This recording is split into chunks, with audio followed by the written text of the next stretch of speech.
Hello, I'm Jenya DeLima. Welcome to Writing and Editing, the author focused podcast that takes a whole person approach to everything related to both writing and editing. Fictional moral dilemmas can challenge both the characters and the readers, but how can we write about them in a way that isn't patronizing or seems to be pushing the reader into believing one thing over another? And how can we make them an integral and compelling piece of the story that doesn't overshadow the characters and their character arcs? Lauren Stientsra includes many such dilemmas in her new release, The Beauty of the End, and she's here to share her insights into this topic. Thank you so much for being here today, Lauren. Of course. Thank you so much, Jenya, for having me. So, The Beauty of the End, it contains more than the moral dilemma that's made pretty obvious just from reading the summary. But did you always include these overlapping conflicts, or was that something that developed as you were writing and revising? I would say that I definitely set off to write a book that would encourage people to think. And so there's definitely one kind of central conflict, but I also wanted to layer on some subplots and minor elements that would explore the dimensionality of that. I've written about this a little bit in some other places, but and this is also evident in the book club questions at the end of the book. But to some degree, my book and my writing can be perceived as an allegory for climate change Oh, and a long term, slow moving type of crisis. And so, using some of the parallels for that, it's not just solving one big thing. There are so many little elements from the science to the policy to the individual impacts that mhm. I drew from as inspiration. Yeah, that is so true because you have those other issues that pop up as a result of this bigger issue. And you can Right. go ahead and say what the main one is, since anyone who goes to click on the book link will see what it is anyway. Yeah, so we're dealing with a challenge around human extinction, which will be the kind of the centerpiece of the book. But there's lots of individual challenges around what it means to have individual freedom when the species is at risk, the existence of the species. There's lots of thinking around reproductive ethics and also duty to the future, which is, what do we ourselves need to do in this moment and what do we owe to our children and those that are going to come after us? Yeah, you have a duty to family in there really too. And so there's that level of conflict. So it's not just societal level or world is going to come to a crashing end sort of level, but also that little microcosm of your 4 to 5 to 3 person family and what it means to go against what they might want you to do or to go ahead and do what they're asking you to do, even though you don't agree. So I'd like to have you talk a little bit about that too. Right. I set the story up with a pair of twins because I did want two different characters to explore this in two different ways from two very different personalities. And they come into conflict with each other, but also with their parents and their friends and, what their community expects of them. And so using that element of duality allowed me to look at things from two different perspectives and set up that tension. And I think to what you were saying, while we observe the news on such a societal scale and whatnot, we read the headlines and they're big and they're flashy. The way we experience these things is very much more on the local news level, Mhm. where we get, the stories that add color about the person who's experiencing it from a different way and how it's affecting their individual experience of things. And when I think about how my family weathered COVID and how we've dealt with other things. I came of age in the financial crisis and things like that. Yeah. You experience those from your perspective with your family and friends. You have that frame of the societal scope, but how it hits you personally is very much at an individual Mhm. level. Yeah, exactly. Because we all have our different truths that we believe in, and we have our different personality traits and things we want for our own future and what drives us. And so, yeah, being able to take it down to that personal level and dissect it, I think that's really where it becomes something that you feel rather than just something you observe on a surface level. So, talking about the different characters, what roles did the characters play in exploring these different dilemmas? And how do you think that this would have maybe not worked quite as well if you'd relied on only one character to do this? As I mentioned, our main character, Charlie, and her sister, Maggie, are twins, but they are very different people. And I would say that I myself am a little bit more akin to Maggie, and I relate to her approach in certain ways. And I tend to be more ambitious and more excited and more wanting to jump in. And there are so many stories about heroes like that, people who have that attitude. You know, we see that in Marvel movies all the time. But I wanted to pivot and tell the story from Charlie's perspective because many fewer narratives like that in the ecosystem of writing. And so that was important to me to represent that because I think a lot of people feel like that. They are more like Charlie. They're more reluctant, they're more hesitant, they're not sure what their right answer is. And I think there's some hesitance to think that, yes, I can do something about this because the problems are so big. And so telling the story from Charlie's perspective allows people to kind of relate to how people grow into things. They may not be ready to jump into it at the start, but things change over time, Mhm. and they change over time. And we don't all have to be superheroes. We can be minor heroes. We can be Yes. doing the small things that really add up over time. And again, developing that courage takes time. Mhm. And that's one of the things I like about her character arc is the way that she prepares herself and becomes accepting of the fact that this is something she wants and needs to do. Yeah. I love that too, and it reminds me even of fantasy, how we're seeing authors and readers move away from that chosen one trope.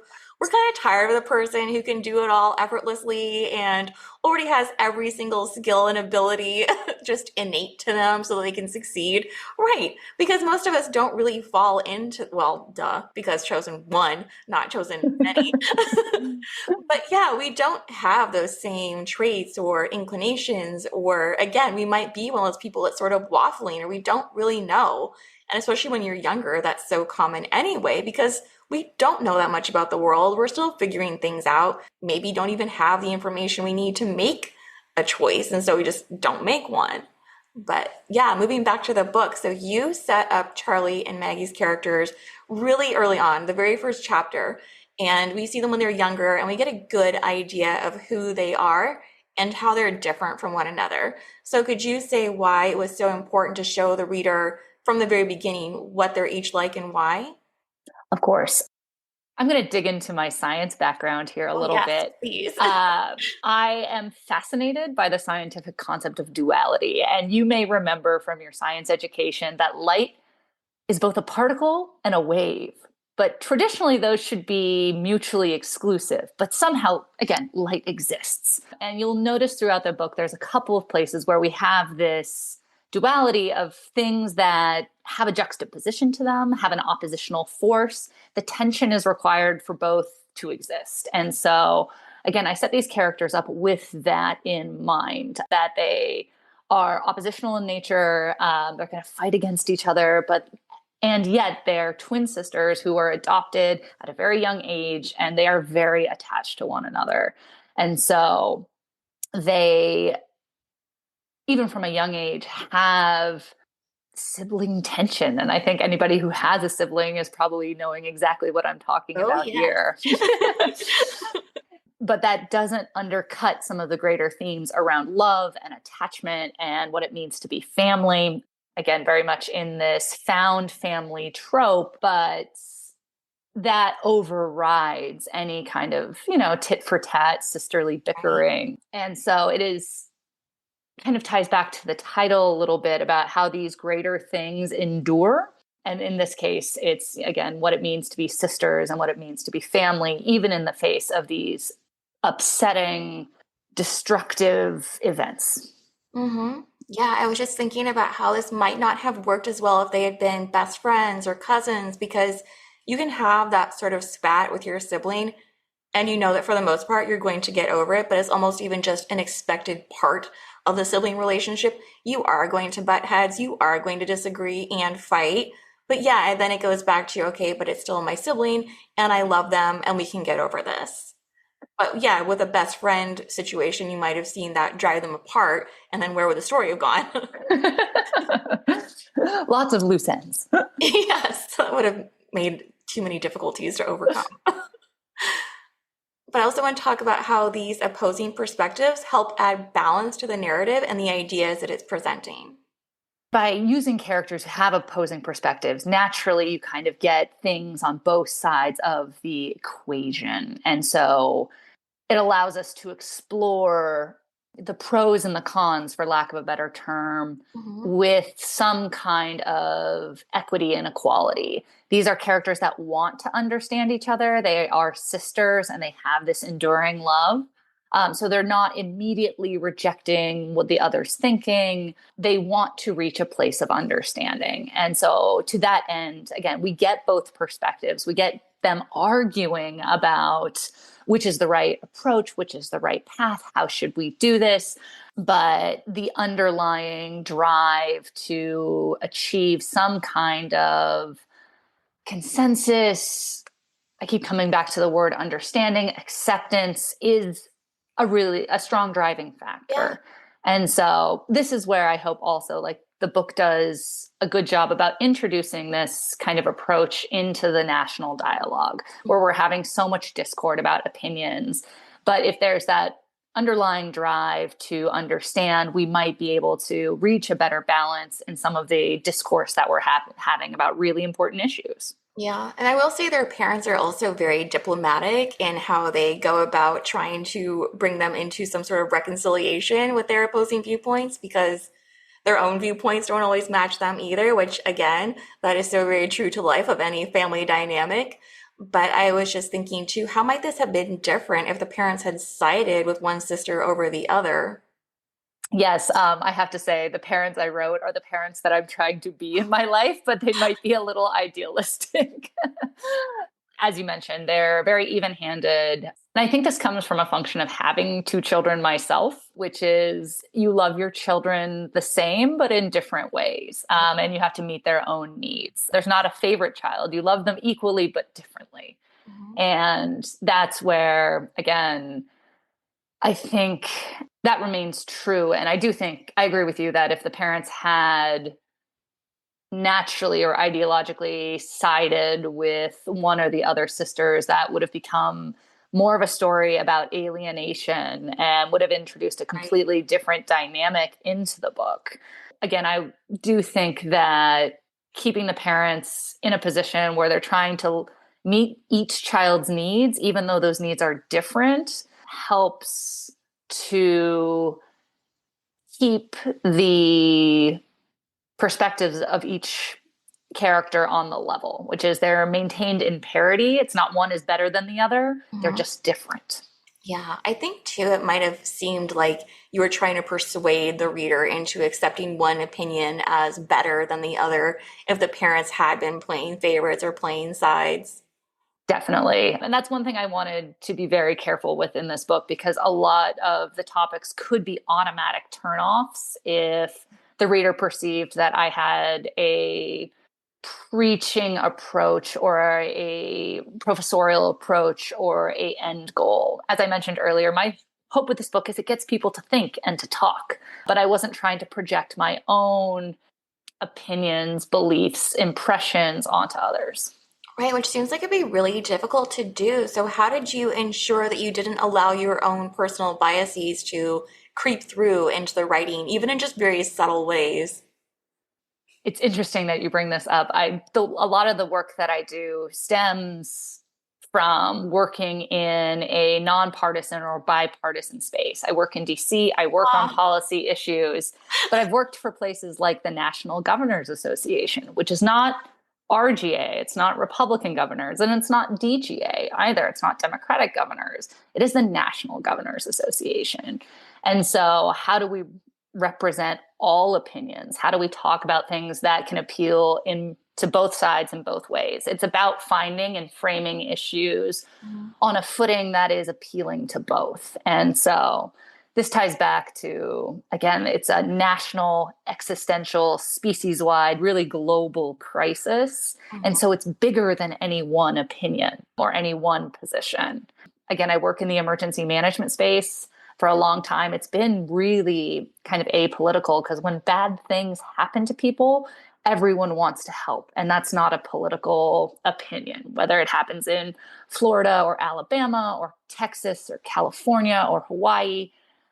there's a strong belief that, everyone deserves a chance to recover and everyone deserves a good emergency response, no matter their opinions. And so that's something I think I brought to the table in this piece. Yeah, that does seem like you really had a leg up on some other authors who might go into something because we might see some of that language coming through where you can see that there's some judgment applied to an opinion over another opinion, or the character who believes this is seen in a more favorable light than a character who believes the other thing. And so naturally, it makes you feel as if the author is saying this is the approved or better decision, but yeah, you don't really see that in here. But again, I think the parents really do help support that too. But like you said, right, when you do have two children, you're trying to find that middle ground for them. You're not trying to say, but your sister's actually right. So, still sticking to characters, do you have any suggestions on how to create characters that we connect with, even if we don't agree with their thoughts or decisions? So to create those types of characters, I do think it's really important. And I think this is true for all characters, is giving them humanity. They are people, they have relationships, they have quirks. They should exist as real people in your novel in the sense that they make mistakes. They have hopes and dreams. They, like I said, do quirky things or have details about them. They're not just a caricature of whether it's a villain perspective or a oversimplified platform. They, again, have breakfast and they put ketchup on, waffles or whatever their strange, dietary preferences. But they've got to have those things to make them have color and enrichment and detail. They need to be a full and holistic character rather than just an opinion. And so I think we all have people in our lives that we may not agree with, but we appreciate who they are as a person, whether it's something they've done, whether it's something they stand for, whether it's something that they do to entertain children. There's finding that redeeming factor, even if it's small, and making sure that that's in there. Because I think we've all read books where the characters can be flat or one dimensional, and it's a lot easier to dislike something that is simple. Whereas if you add dimension to your character, someone will latch on to, like, again, the ketchup on waffles because they have, again, another strange breakfast preference. But the more hooks you give people to latch onto or recognize, I think that creates more opportunities for the character to be likable or at least approachable to someone who might disagree. Right, or even going back to the word understanding, understandable, because we might not agree that you should put ketchup on waffles, but we might understand why you do it. Right. So, going to plot now, how did your use of this built-in urgency push the characters to make decisions they might not have otherwise? Right. And so, as I mentioned earlier, what I liked about this device is it forces the characters to think about what they need to do for themselves in the short term. But in the book, again, Charlie and Maggie are going to have 5 generations. This genetic crisis won't affect them because they'll have kids, they'll have grandkids, they'll have great grandkids, and those kids will have kids that Charlie and Maggie may never see. So they may be spared from the initial despair of having to witness the end of their family lines. That being said, this is happening to others. It's happening to the species. It happens in this greater context. Right. So again, it sets up the dynamic of that duty to the future concept, which is like, well, it's not going to affect me.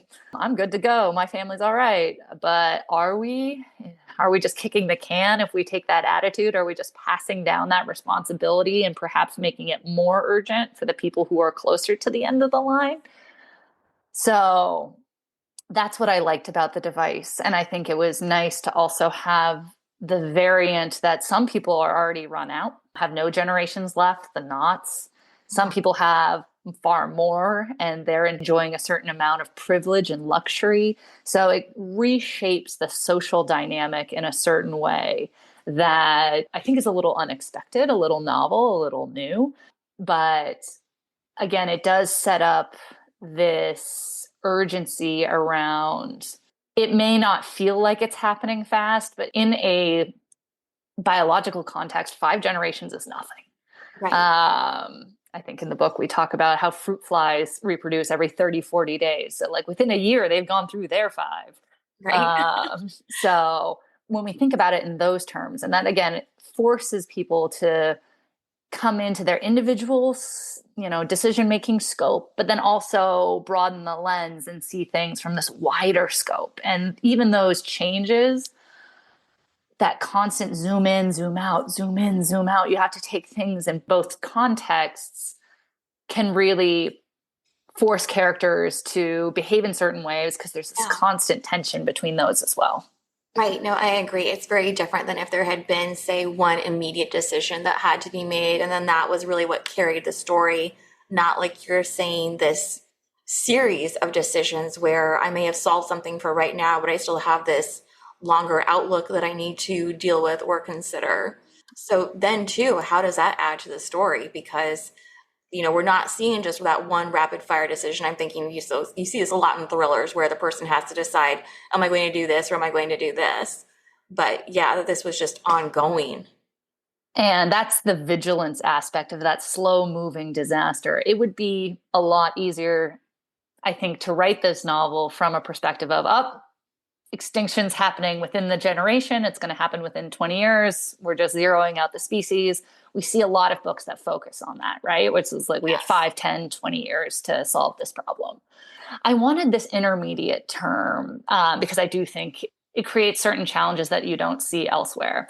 I also wanted to write the book very specifically from the beginning of the crisis rather than the end, because I think how we approach things that don't necessarily have that catastrophic nature to it, but there's still emergencies, is very different. And I think we're seeing it with climate change, right? Which is there may be catastrophic consequences in some are happening now, but in 5, 10, 50, 100 years could be much, much worse. Right.